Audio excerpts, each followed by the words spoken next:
It's not just an idea anymore. Autopilot driving, also known as traffic-aware cruise control, is happening right now on our roadways, and it's causing federal investigators to take a closer look at potential problems, and our local law enforcement agencies are now keeping track. When you get in it, you immediately become a car person because it's so fun to drive.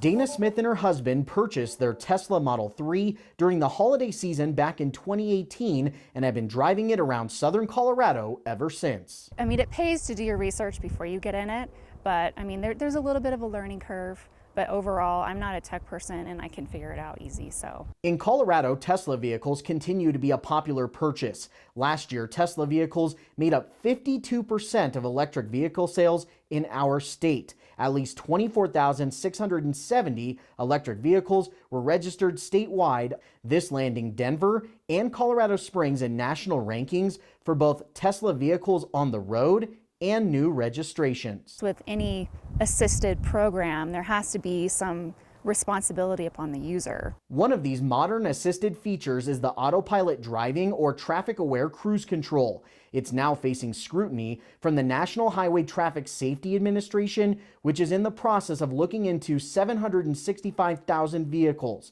The formal investigation comes after a series of crashes involving parked emergency vehicles that were using flashing lights, flares, or illuminated arrows. The investigation could potentially lead to a vehicle recall. At UCCS, Dr. Gader Bloom is also studying vehicles with modern technology for cybersecurity risks and says putting these vehicles to the test will make them better and safer in the end. Scrutiny never hurts consumers. At the end of the day, the more transparency we have into what businesses and governments are doing, the more protection we usually get and the safer we become. Check this out. Earlier this year in Wisconsin, deputies got a call about a man asleep at the wheel of one of these Tesla vehicles utilizing the autopilot technology. And there's a black Tesla and the driver's sleeping, but the car is like driving because it's an electric car. As the deputy begins to pull up, the driver appears to wake up and pulls over about 90 seconds after the sirens started.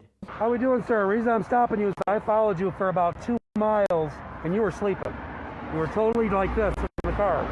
Why would we drive like that? Ultimately, the driver was cited for inattentive driving and his Tesla was towed. This will be the first time I've ever dealt with this.